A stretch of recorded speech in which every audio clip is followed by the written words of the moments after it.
Buenas tardes a todos, bienvenidos, gracias por acompañarnos y gracias a la organización por todo el trabajón que hemos visto estos días, pero que ellos llevan meses realizando y la verdad es que es una alegría poder estar aquí con vosotros y con las personas que hablarán en esta mesa redonda, que como veis habla de periodismo cultural, de cultura y de literatura.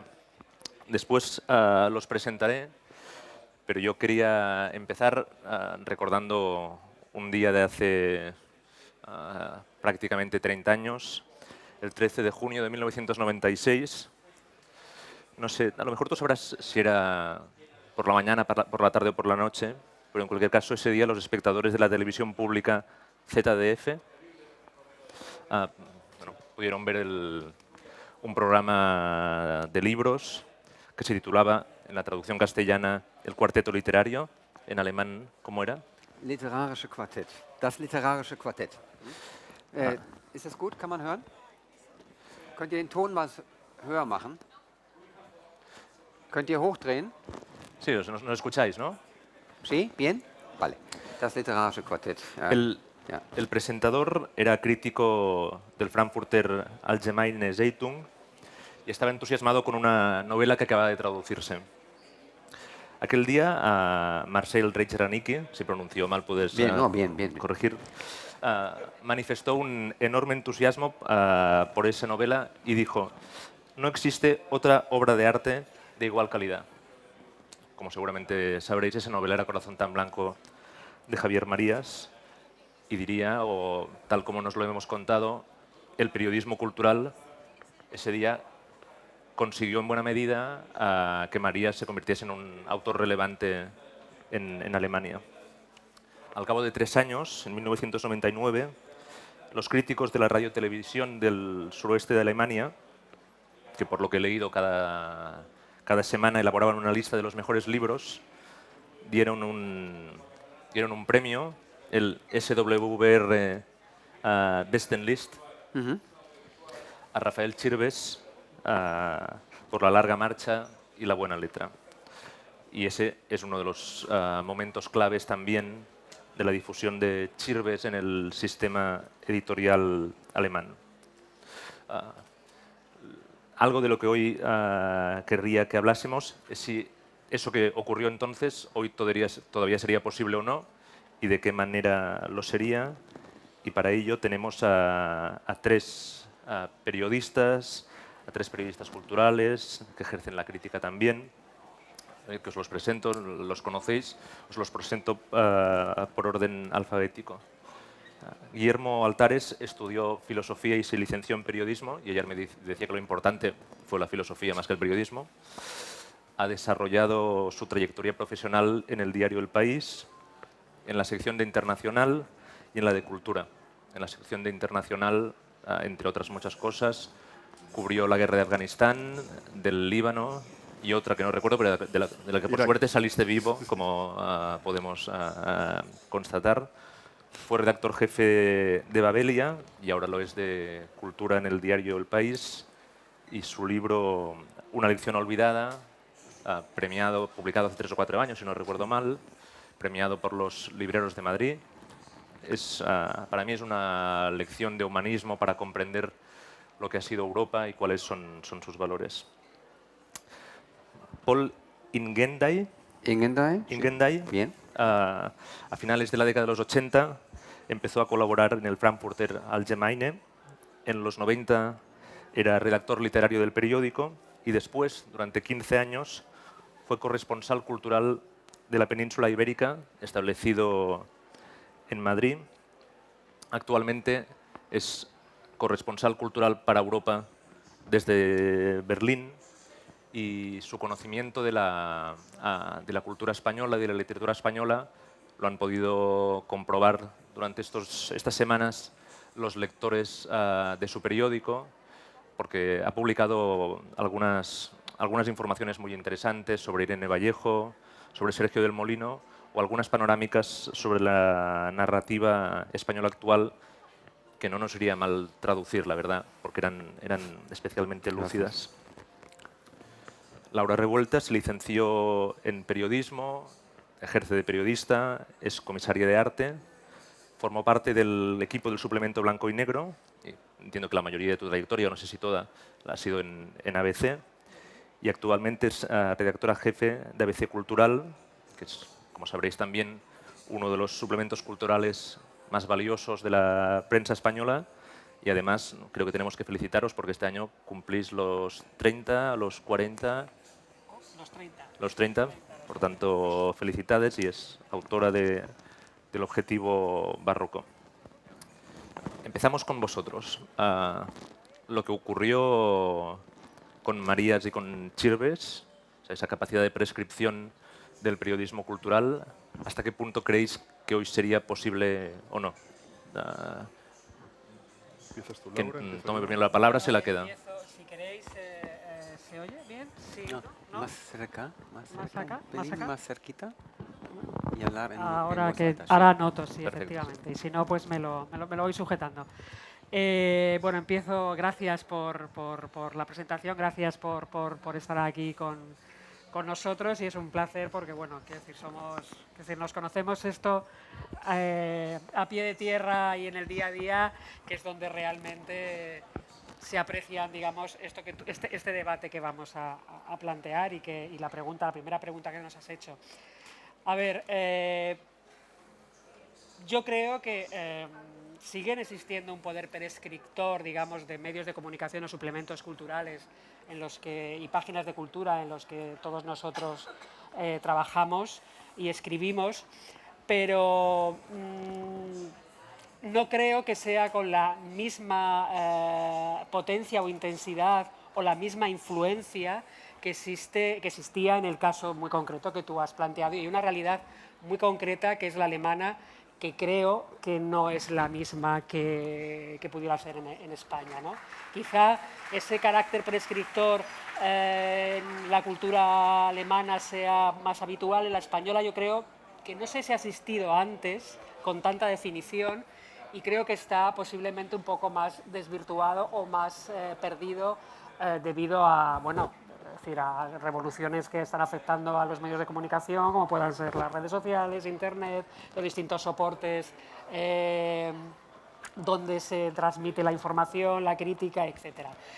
Pero, sin embargo, creo que esa, digamos, diversificación de soportes y de voces que pueden opinar sobre las distintas creaciones culturales, en este caso los libros, y generar un poder prescriptor al estar tan disperso, creo que va a haber, o hay una tendencia, o hay una necesaria tendencia a volver a centralizarlo, digamos, en una serie de nombres, medios o voces críticas con un valor de autoridad mayor, ¿no? O más prescriptor. Digamos que ese sería un poco mi análisis, así un poco genérico. No sé si... Hola, buenos días. Sí, o sea, yo creo que antes el poder prescriptor era como lo que se dice del valor a los soldados que se nos daba, y nosotros se daba por hecho, y nosotros producíamos suplementos culturales que entraban dentro de un periódico que la gente iba a comprar los fines de semana y automáticamente lo leían, y formaba parte de toda la red, digamos, de distribución del libro. Lo leían los libreros, lo leían los editores, lo leían los autores, y bueno, de alguna manera sí que permeaba no solamente sobre el lector que lo leía y se iba con el recorte a comprar un libro, sino que realmente pues ayudaba a los libreros a colocar mejor los libros. Hablo en pasado, que tal vez es incorrecto, porque yo creo que esa función, el papel lo sigue teniendo, pero nosotros, nuestro negocio, y perdonad la palabra, va girando cada vez más hacia lo digital, ¿no? Y ahora mismo nosotros somos un periódico de suscriptores con un número bastante elevado, creo que más de 200.000 en apenas un año y medio. Entonces, ahora mismo tenemos, digamos, un doble objetivo. Uno es a las personas que ya están suscritas al País y que pagan por leer El País online, no quiero que suene mal, es organizarles el tiempo libre desde un punto de vista cultural, ¿no? Yo creo que una de las cosas que se nos plantean a todos en esta avalancha de plataformas digitales, o sea, tenemos una oferta cultural como nunca y creo que los suplementos culturales en su formato web deberían responder a una pregunta básica, la vieja pregunta de Lenin, ¿de qué hago? ¿No? Tengo un presupuesto de 100 euros o de 200 o de 50 o de 20 para este fin de semana, me compro un libro, me voy a ver una ópera, me voy al teatro y ayudan, ¿no?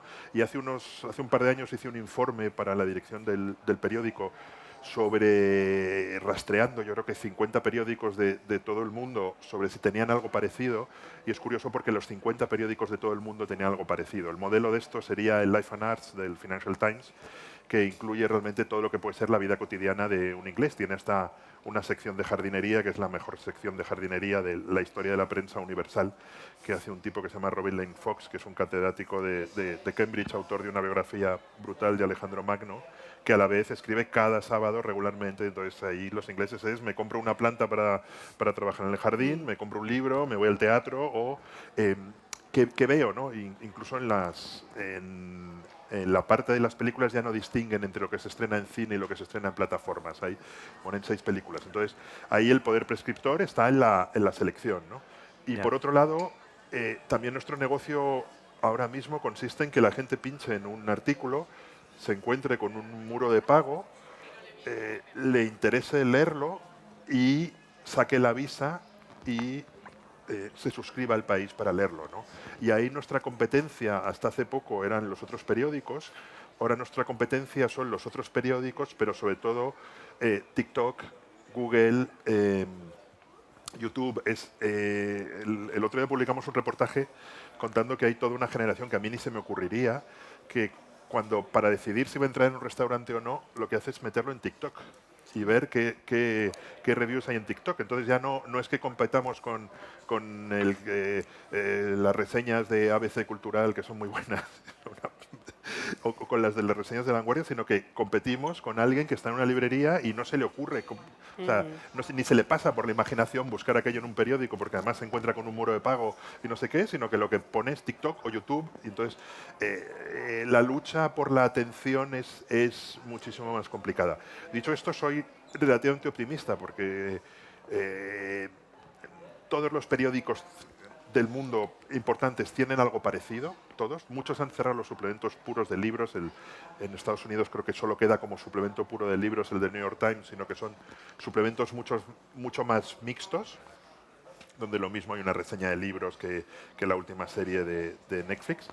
Pero sí que creo que nuestra capacidad y cuanto más invirtamos en buenas críticas, en buenos textos y en ordenar en cierta medida toda esta maraña en la que de impulsos en los que nos movemos, creo que sí tenemos ante futuro, pero es eso, o sea, tenemos sobre todo que captar a unas generaciones que buscan la prescripción en otros lados que ya no tiene nada que ver con la prensa. Bueno, sí, yo también comparto esta visión. Yo me he propuesto a mí mismo, bueno, buenos días a todos, buenas tardes casi, sí, buenas tardes. Sí, buenos días en España, buenas tardes en Alemania. Sí, en Canarias, buenos días en Canarias. Me he propuesto buenas noches probablemente en Australia. Sí, y podemos seguir así jugando con esto. Me he propuesto una cosa, no quejarme, porque la queja cultural, con el contexto cultural que tenemos todos, la prensa de calidad y tal, sería aburrido, sería muy pesado quejarse. Pero vamos a poner algunos detalles para entender mejor lo que está pasando y también lo que podemos hacer nosotros. Tomando tus dos casos de Javier Marías y Rafael Chirves, quería añadir una cosa. El crítico literario Marcel Reich-Ranitzky era irrepetible, una voz única, no compartía muchas de sus opiniones, francamente, pero claro, era un enriquecimiento enorme para un ambiente literario en Alemania, porque él provocaba, no tenía miedo a nada y siempre hablaba con claridad. Eso es una cosa muy importante.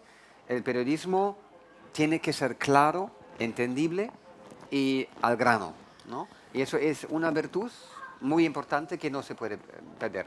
El caso de Chirves es un poco distinto. ¿Por qué? porque la lista del SVR todavía existe, tiene mucho respeto esta lista, hay un jurado, el jurado cambia de vez en cuando, y gente muy dedicada a leer mucho y opinar bien, y luego dar su juicio, que es un juicio entre comillas. Lo importante en este caso es que es un ofrecimiento a los lectores de radio, de prensa, de decir, oye, aquí estamos nosotros que nos dedicamos a leer y también explicar por qué elegimos tal obra u otra obra. Yo estoy muy a favor de una diversificación en todos los sentidos. Eso significa que tenemos que cambiar acorde con los tiempos y los ambientes y las generaciones. Lo que podemos ver ahora mismo en la literatura española. O sea, este año para mí ha sido una revelación de muchísimas autoras nuevas, nuevas para Alemania, que antes no se habían traducido, y podemos conocer aquí y en el contexto de la feria, y eso va a enriquecer a lo largo de muchos años lo que sabemos. En ese contexto creo que la prensa de cultura hace mucho, o sea, aporta artículos larguísimos en todos los periódicos, en la radio, y tenemos una radio de altísima calidad de cultura en Alemania. Digo yo que no trabajo para la radio, trabajo para la prensa, pero como público que escucha, y escucho mucho, me gusta esta radio que recibe subvenciones estatales para trabajar bien, y defiendo este modelo. Una última cosa es un pensamiento sobre el cine. El cine, en aquel entonces, en los viejos tiempos dorados de la cultura del cinéfilo, dependía más que nada de tres pilares. Lo que define el cine es el arte de hacer una obra de arte, la industria que hace posible una obra de arte así, y la tercera, el pilar muy importante, es el público y, digamos, el estar en el terreno público. Si tú quitas un pilar de estos, será muy complicado. Y hemos quitado el mundo, hemos quitado el cine como sala, que ya no pinta mucho y va a pintar menos con los años todavía. El cine se transforma de una forma increíble, y yo creo que también la crítica de cine tiene que transformarse por el hecho de esta transformación. Y son cosas que tenemos que pensar, sin que yo pueda decir, oye, la solución está aquí, ¿no? No conozco la solución, pero sí pienso que con los cambios estructurales de lo que es un público, como vemos al cine, estamos en pantalla gigantesca o pequeñísima, cada uno en su cuarto, tenemos que pensar y escribir de formas distintas sobre arte, cine y otras cosas. Y al final, los libros, tenemos una obligación. La justificación de secciones de cultura en cualquier periódico, en cualquier país, es tener un juicio estético razonado, ¿no? Y claro, se puede definir qué es razonado. Eso requiere leer mucho. Si leemos poco, somos malísimos. Si leemos mucho y defendemos espacios de lectura y de libros, somos muy buenos o podemos ser buenos. Bueno, eso para ahora. Gracias. ¿Puedo hacer una acotación a lo que dice, a lo que ha dicho? El moderador te autoriza. O sea, una parte que ha dicho, hay una cosa muy interesante en lo que decía Paul. O sea, una de las cosas que sigue siendo relevante en la crítica, o sea, un factor muy importante en la prensa ahora es que trabajamos mucho con los datos. Era algo que en la prensa en papel no teníamos, y ahora tenemos muchísimos datos. Cuánto se lee un artículo, cuánto tiempo pasa la gente dentro del artículo, cuántas veces lo intercambian, cómo han llegado el artículo, si lo leen en el móvil, si lo leen en la pantalla. Es muy importante saber si lo han leído podemos saber perfectamente cuánto tiempo han pasado. Dentro hay muchísimos datos, ¿no? Guillermo, en el caso del Baelia, por ejemplo, podemos saber si el lector compra el libro desde la web. podríamos saber si el lector compra el libro de la web, aunque al irse a otra web extranjera, Sí. ahí le perdemos la pista, ¿no? Pero sí tenemos muchos datos, vamos a ver en cuántos enlaces ha pinchado, el interés que ha despertado el artículo. Y hay una cosa que no falla en la crítica, que es cuanto más clara sea la opinión del crítico, más se interesa y más se lee. Entonces, realmente es curioso y ahí es una de las muchas pistas que nos indican que la gente busca prescripción. Porque si está muy claro desde el primer párrafo y desde el título, si una película es buena, mala o regular, si tiene interés o no, si un libro es bueno, malo, si tiene interés, mucha más gente pincha. O sea, entonces es bastante interesante porque quiere decir que sí, efectivamente, la gente entra ahí para buscar pistas y si no la encuentran, les interesa mucho menos que si la encuentran, ¿no? Entonces... Es decir, la realidad es que ahora, efectivamente, tenemos la posibilidad, que no sé si es bendita posibilidad o maldita posibilidad, no sé si tener tantos datos al final es un elemento más en esa confusión de público al que podemos dirigirnos y que queremos captar. Pero bueno, lo que quería decir es que efectivamente eso constata, de una manera, digamos, empírica, lo que siempre ha debido ser. Quiere decir que cuanto más claro en tu exposición de tu crítica, evidentemente tu receptor más lo agradece o más sabe lo que se le quiere recomendar, prescribir, etcétera. Digamos que, bueno, que en el origen la claridad de la exposición siempre ha sido siempre lo mejor. Otra cosa es que ahora puedes testarlo de muchas maneras. Claro, ahora estamos rodeados de datos, rodeados de plataformas. Como tú decías antes, hablabas de TikTok y efectivamente, es decir, yo también asistí el otro día a un encuentro también para darte nuevas audiencias, etcétera, y te dabas cuenta de que Facebook, que era una red social que sigue existiendo, es para ancianos Como nosotros. como nosotros. Twitter ya digamos que mediana edad y olvídate, o sea, TikTok es el mundo donde ahora al que debes dirigirte o donde debes captar nuevas audiencias. Sí, sobre eso yo creo que hay libros que piden un tratamiento en un medio u otro. Es decir, es probable que haya un lector tradicional que siga esperando la crítica ortodoxa en papel. Yo tengo un recuerdo del día que leí el artículo, no era exactamente una crítica, el artículo de Mario Vargas Llosa sobre Soldados de Salamina y dije, si Vargas dice esto, yo tengo que leer este libro.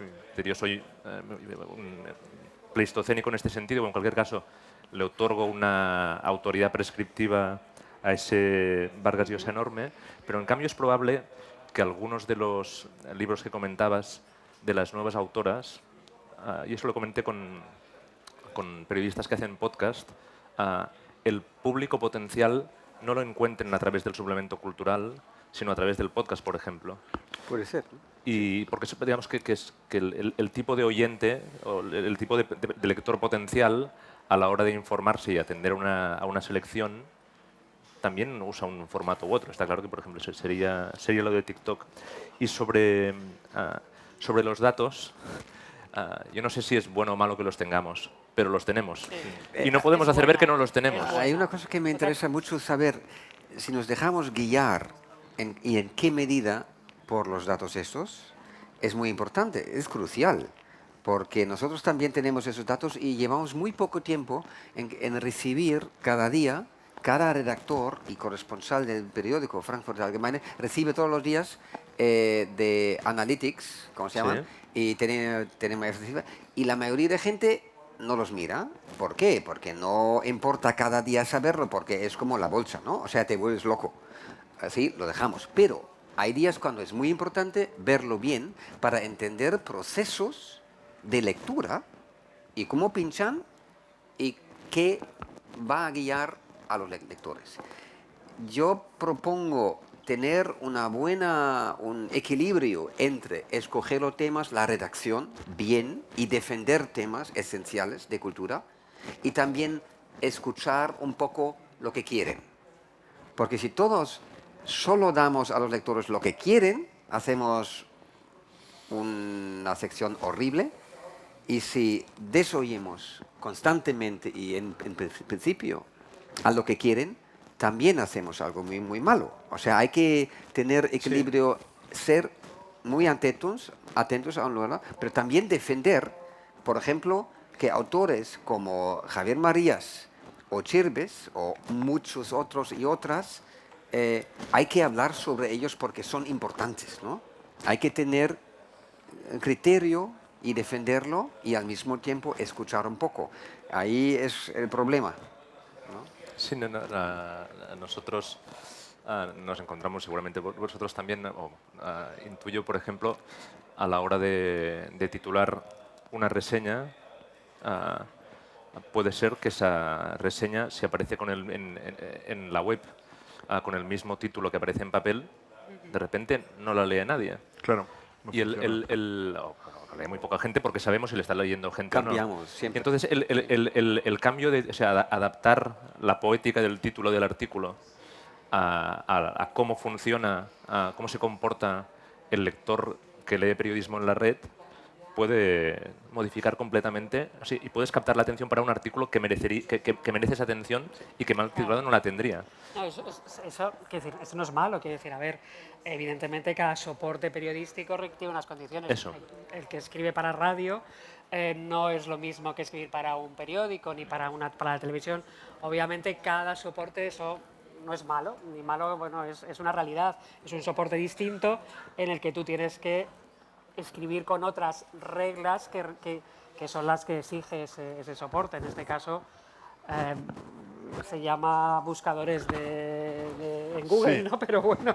Sí, o sea, el problema es que antes, digamos, como he dicho, era, o sea, la persona que que iba a un kiosco, se compraba un suplemento cultural, se lo iba a leer, porque ya era un viaje y un camino, ¿no? Y ahora tienes que captar la atención, buscarla. Entonces, los datos es un poco como... de nuevo es una mesa redonda en la que los tres estamos los cuatro estamos muy de acuerdo. Muy de acuerdo. Es como esta expresión inglesa de algo que no puede no haber sido dicho, unsaid. Entonces los datos es algo que tienes.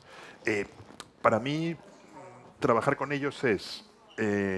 no puedes depender solo de los datos. Sabes que una crítica del festival Bach no la va a leer mucha gente, pero que es algo que debe publicar el país. Pero sí que tienes que hacer un esfuerzo una vez que tienes los datos para que lo lea más gente. Y por otro lado, también es importante hacer que las cosas se lean, porque cuanto más gente se acerque a ti, pinche, se encuentre con el dichoso muro y pague, mucho mejor te va a ir y más libre vas a ser. O sea, siempre o sea, la libertad que ahora tiene el New York Times con 5 millones de abonados puede hacer básicamente lo que quiera, ¿no? Lo que quiera. Entonces, claro, en realidad nunca ha habido una relación tan... Siempre se dice que los periódicos, es verdad, pertenecen a sus lectores y que cuando un periódico cambia de ideología o cambia totalmente es como si tienes un restaurante vegetariano y lo conviertes en un restaurante vasco de chuletones al día siguiente, no va a venir nadie. Pues un periódico es lo mismo, ¿no? Tienes una relación de confianza, de complicidad con los lectores, ¿no? Entonces tienes que cuidar a los que ya tienes, pero ahora es más importante que nunca buscar nuevos lectores, porque cuando tengas una base de lectores suficientemente grande que cada mes pagan lo que te ofreces, más libre vas a ser, ¿no? Yo siempre pienso que cuanto más tengamos, más cosas podremos hacer raras porque... Sí, será un producto de más calidad. Yo pensaba cuando Paul decía, al caracterizar al prescriptor de libros, que es alguien que lee mucho. Claro, leer mucho implica, no sé, leer 4 libros a la semana y escoger uno para reseñar. El tiempo que es dedicado a los otros 3 no se puede pagar. No. Sí. Así es. Así es. Sí. De manera que es difícil que haya alguien que pueda dedicarse profesionalmente a la crítica, y eso también hace que sea una figura que no tiene la autonomía que tenía entonces y no la puede recuperar hasta que no sea realmente rentable el trabajo que hace. Pero hay que añadir una cosa. Lo que pasa al crítico literario, digamos, freelance, que escribía para un periódico y podía vivir de ello, apenas, pero sí podía vivir de ello, hoy ya no se puede, porque los horarios son una mierda, con perdón. Y, no, es una descripción bastante exacta. Pero igual pasa con los autores y autoras, que tampoco pueden vivir de escribir libros hoy, porque un autor medio conocido, con medio éxito, ni siquiera bestseller nunca, pero con un éxito apreciable, con un renombre tal, antes vendía en Alemania, por ejemplo, un volumen de cuentos, 5.000 ejemplares, hoy son 800. O sea, eso ha cambiado. Es un cambio cultural también de hábitos de lectura y también un cambio cultural que tenemos que ver todos. Como Enzensberger dijo famosamente, creo, que la inteligencia en el promedio nunca se baja. O sea, hay gente suficiente, en números suficientes, de inteligencia y de perspicacia, de interés, de estar abiertos, ¿no? Eso no va a cambiar, pero sí la actividad cultural va a cambiar. ¿En qué se meten? ¿En Netflix? ¿O en TikTok? ¿O en Montaigne? ¿O los tres? También puede ser, ¿no? Pero antes nadie se metía en Netflix porque no existía. Nadie se metía en TikTok porque no hubo. Y así tenemos una oferta hoy mucho más variada, más dispersa también, más difícil de valorar para gente de mi generación. Yo lo veo claramente, no estoy en Twitter, no estoy en Facebook. Yo soy una desgracia para el periodismo. Estás a tiempo de llegar a TikTok. No estoy en TikTok, obviamente, soy una desgracia de mi profesión, pero puedo hacerlo ya hasta que me jubile. Voy a alcanzar apenas, pero los que vienen después no se pueden permitir este lujo. Sí, ahora, cuando hablabas del cambio cultural y de esa dispersión, nosotros, bueno, que no somos ancianos, pero tenemos una... Casi, ¿no? Una edad, Ahí, sobre ahí todo estamos, yo. Pero este cambio, que a mí me preocupa saber si lo sabemos transmitir bien o no, yo creo que una de las herramientas básicas que tenemos para saberlo precisamente son los datos. Y lo que quería preguntaros era hasta qué punto esa información os ha sido útil para orientar los suplementos o las páginas culturales que vosotros controláis. Es decir, hay aspectos culturales de los que yo probablemente no tendría noticia si no estuviese en Twitter. Y de alguna manera me estaría perdiendo parte del mundo, de un mundo real y que genera un gran interés. Y me gustaría saber si eso... Bueno, a ver, ahí los datos están bien, siempre que no sea una tiranía, es decir, que no se convierta en una tiranía en tu ejercicio, en tus responsabilidades, digamos, de llevar un suplemento. Y luego, por otro lado, yo creo que las plataformas, las múltiples plataformas que hay, llámese Facebook, aunque sea ya para ancianos, Twitter, es decir, TikTok... Es decir, por ejemplo, yo como usuaria de Twitter, tú lo decías, para mí es una herramienta de conocimiento informativo. Quiero decir, es una manera de, como yo digo, muchas veces nosotros somos una especie de antenas receptoras de mucha información que tenemos la responsabilidad de filtrarla y decidir qué cuentas o qué cosas son las que se cuentan y cómo se cuentan. Digamos que Twitter para mí es un medidor de cosas importante. Sé que existe un medidor de cosas importantes, que es TikTok, porque nos lo han contado y es verdad. Y aunque el lenguaje sea distinto de un lenguaje que te puede parecer hasta, no sé, en fin, poco afín a ti, pero que no dudo que transmita, que sea también un escenario que informativamente a nosotros nos suministre, valga la redundancia, información y datos o sensibilidades de por dónde va el mundo cultural.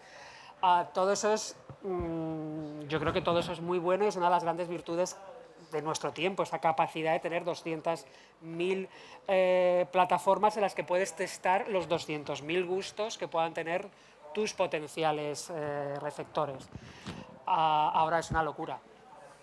Quiero decir, porque nosotros somos uno y seguimos siendo uno antes, ahora y siempre. Para mí, claro. Claro, a veces es una locura, ¿no? Es un estrés excesivamente que a veces te puede llegar a perturbar para poder tener, digamos, la mente fría, como tú dices, de poder saber qué es lo que hay que hacer y cómo hay que hacerlo. Yo vivo mucho mejor que tú. Seguramente. Pero Así es, así de sencillo. Yo tengo una muy buena vida porque como Montaigne y Marías no conocían TikTok, yo tampoco, aquí estoy.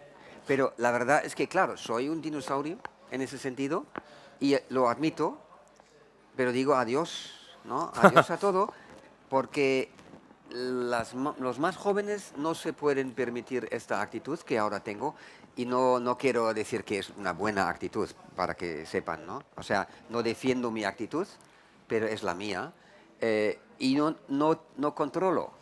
Guillermo y Laura controlan algo. Yo tengo la obligación, nosotros tenemos Yo no controlo nada, ¿eh? un invento demoníaco que no sé si tenéis vosotros, que se llama Charbit, Sí. que es, ¿ves? Es como Satanás encarna una pantalla que es todos los datos Ese de tu tele- sección y del periódico en tiempo real constantemente. Yo lo tengo abierto Qué siempre. horrible. Entonces, en eso lo comparo mucho con el mercado editorial. Es que nos parecemos Primero, bastante, nos parecemos sí. bastante. Uno de los secretos está en ofrecer a la gente lo que no sabe que le gusta, lo que no sabe que le va a interesar y a veces ser incluso contraintuitivo, ¿no? Muchos de los grandes éxitos editoriales han sido insospechados. Otros han sido sospechados, pero han sido insospechados. También tienes que dar a la gente lo que le interesa. Por ejemplo, en cultura hay temas infalibles, que es romanos. Nunca falla. O sea, suena de coña, pero nunca falla. Romanos. Prehistoria. Ahora mismo tenemos un tema sobre una familia neandertal descubierta no sé dónde, que lleva 1,5 millones de lectores en 2 días. O sea, que es, no sé, un artículo que tiene 10.000 lectores, nos quedamos encantados. Ese ya 1,5 millones en 2 días, neandertales. Con lo cual ya estás salvado. Ya puedes hacer a partir de ahora lo que claro, quieras. años 30, Segunda Guerra Mundial, nazismo, holocausto, Guerra Civil Española, también infalibles. Pero si das demasiado, habrá un momento en que matarás la gallina de los huevos de oro. No puedes hacer todos los días un tema de nazismo, un tema de romanos y un tema de neandertales. Pero si los dosificas, nunca fallan. Suena de coña, pero nunca fallan. O sea, ¿Y nunca qué fallan. con sexo y neandertal? No, O sea, No, sexo ya no. No, sexo ya no. No, Ah, no. sexo Ve, ya no. es o sea, lo que- tú pones sexo, Taylor Swift, Tamara Falcó, neandertales y los neandertales arrasan. Exacto. O sea, no, Bueno, o sea, nada de coña, pero es, que es una esperanza para la civilización, Claro, eso. lo más visto en el país desde hace 3 días, o sea, no sé, el Reino Unido está a punto de hundirse en el mar, tenemos una crisis energética, es una familia neandertal de hace 54.000 años, pero lo más visto quiere decir 3 veces más que lo siguiente. Pero claro, si abusas muchísimo es como decir la novela negra está de moda. Si una editorial solo publica novela negra, al final fallará. Entonces, es ese equilibrio constante con el que tenemos que jugar y luego no solo la lectura masiva. O sea, también tienes que ver quién te lee. Es importante saber que son los abonados, la gente fiel, la gente que te busca. Ahora mismo en Madrid hay una exposición que si alguno vais os recomiendo muchísimo, de una pintora realista española que sobre todo años 70 y 80, que se llama Amalia Avia. Entonces nosotros hemos hecho varios artículos sobre ella, Antonio Muñoz Molina escribió también un artículo precioso sobre ella, la exposición está siempre llena. O sea, yo fui un domingo por la mañana y prácticamente no se podía entrar. Y de repente, pues como que me sentí orgulloso, dije, a lo mejor toda esta gente que el domingo por la mañana, entre todo lo que tienen que hacer en Madrid, eligen ir a ver esta exposición de la que yo creo que vosotros también habéis hablado, pues a lo mejor una parte es porque lo ha leído en el país, se ha interesado y ha venido a verlo, ¿no? Entonces, es un equilibrio complicado con el que tenemos que trabajar siempre y sorprender y al final, A mí, como decía, suena un poco cínico, pero ahora mismo nuestro negocio consiste en que alguien, o sea, el que paga siga pagando y el que no paga se encuentre suficientes artículos que le sorprendan, que le estimulen, que le lleven a pagar. Que lo que tú decías, perdona, es verdad que se parece al mundo editorial, porque efectivamente tú dices, tienes esa noticia que te ha dado 1,5 millones de visitantes y ya te puedes relajar, Sí. porque ya el resto de las cosas Claro. que puedes meter lo que tú consideras a lo mejor Claro. que es decir que Es exactamente igual. entonces Sí. ya dices, vale, ya he cubierto, ya la tal. decoración. Claro, los neandertales han pagado la fiesta, entonces puedes meter Bach, Montaigne, un artículo... Kafka, lo que tú quieras. Kafka, lo que quieras, ya está. Ya, porque o sea, no tenemos exactamente objetivos de datos, pero hay una reunión de datos todos los días. Puedo La añadir redacción. una cosita que me importa muchísimo porque no se ha hablado de ella, que es la voz personal que a veces convence al público de un periódico que vale la pena leer una opinión. La voz personal del autor del artículo. Sí, dentro de sí, los sí. límites que podemos tener siempre, ¿no? O sea, no inventamos cosas, normalmente no inventamos cosas, pero la voz personal para mí es esencial para un periodismo que vale la pena. Y eso también hay que defender con espacios más reducidos que hoy tenemos.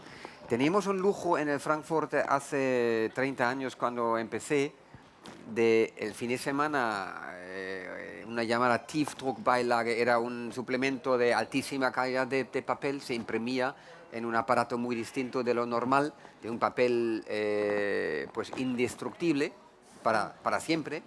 Y el formato que teníamos para un ensayo era de 14 folios. 14 folios en bits, en caracteres, son 25.000, que es increíble. Una longitud que normalmente cabe en un libro, si estaba en la prensa escrita en un formato enorme del Frankfurter o Die Zeit o Süddeutsche, que todavía tenemos en Alemania, que no están cambiando todavía. Ahora Sí. hay otro periodo que va a cambiar al tabloid, al formato más pequeño, que yo creo que no vale la pena hacerlo. Porque van a morir también los lectores que quieren papel, van a morir con nosotros, bien. Eso se va. Pero los contenidos hay que guardar algunos. A mí, no, mi hipótesis es que los... ¿Te confundo? No. Que los lectores que quieren leer buen periodismo cultural no tienen excesivos problemas con la extensión del texto. Bueno. Hay No, que lo que tener pasa mucho es tiempo, que, Jordi, ahí de nuevo los datos. La lectura media de un artículo en el país es en torno a un minuto. Un minuto. La lectura media. Un artículo, estás hablando un artículo que en tiene la web. la media de todo el periódico. Un artículo que tiene 3 minutos de lectura nos parece un éxito. 10 minutos de lectura lo ves una vez cada mes. Pero esos son los héroes que necesitamos. Claro. Ya, pero es que Y el lo problema- que es importante que has dicho también es las firmas. Es verdad que hay firmas que la gente busca y con las que se identifica y que ayudan a mantenernos. El periódico, yo creo que tenemos 2 ejemplos muy claros que publican los domingos, que son Elvira Lindo y Soledad Gallego Díaz. Elvira Lindo en las páginas de Cultura y Soledad en el suplemento Ideas. Y siempre tienen un suelo bastante elevado. Da igual cómo lo vendas, si lo vendes mejor en la home, si lo vendes mejor por redes sociales. O sea, sabemos que hay un número de lectores bastante elevado y considerable que cada domingo las buscan y las leen. Y es curioso porque hay veces que cuando tienen un título muy espectacular o lo que sea, pueden subir, pero realmente sabemos y además no es solo el domingo, sino que es a lo largo de la semana. O sea, desaparece de la home, Se siguen leyendo. se queda en algún rincón remoto del periódico y a lo largo de toda la semana la gente que no ha leído Elvira o a Soledad el domingo la buscan el martes, el miércoles y al final nos encontramos con un número de lectores y ahí de nuevo las encuestas suelen ser muchísimos suscriptores, cuando son las encuestas a la vez las señalan, ¿no? Entonces ahí sí que en eso yo creo que no ha cambiado, ¿no? Los periódicos siempre establecían una relación simbiótica entre algunas firmas y los lectores. Apenas nos queda tiempo, no sé. Sí. Paul, no te escapas de una pregunta periodística que nosotros no sabríamos responder, o creo que no sabríamos responder, dada tu conocimiento de cuál ha sido el interés que el lector alemán ha tenido por la cultura española. Ahora ese interés, ¿en qué se centra? ¿Cuáles son los aspectos que más les interesa de la cultura española a los lectores de prensa alemana? Es muy difícil decirlo, Jordi, porque ahora no hay voz tan clara como antes. Siempre necesitas a figuras para tirar el carro, ¿no? Y ahora hay que formular una generación o un programa o un nombre o unas voces que tengan esta fuerza. Y yo creo que está por ver. Por eso estamos. De hecho, yo espero que todos los compañeros y compañeras hagan este trabajo de describir lo que hay, lo bueno, lo nuevo, lo interesante, para que tiren todos en esa dirección de conocer mejor. Porque el hecho de que el libro de Sergio de Molino, La España vacía, se traduzca con 6 años de demora al alemán, es una señal, no es culpa de nadie. Si uno no tiene interés de leerlo, bien. Pero el hecho en sí es una señal alarmante. Porque significa alarmante, porque significa que los alemanes y los editores en Alemania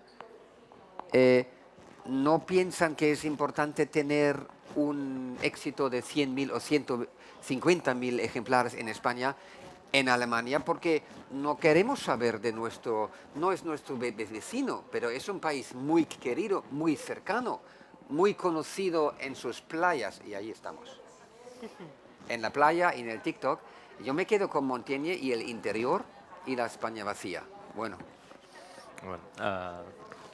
Siempre podéis leer a Montaigne en la playa, digamos que eso no O a Sergio, leéis a Sergio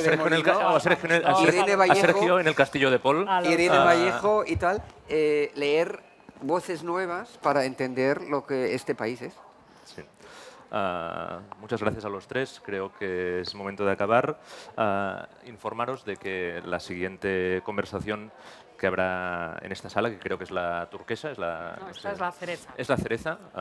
La duquesa. Es sobre Esta es la cereza, literatura infantil y juvenil, y que este es uno de los principales valores, creo, de la producción del mercado editorial. cultural en España, de potencia comercial y de calidad. Y os invito a que, si os interesa, pues sigáis aquí. Muchas gracias.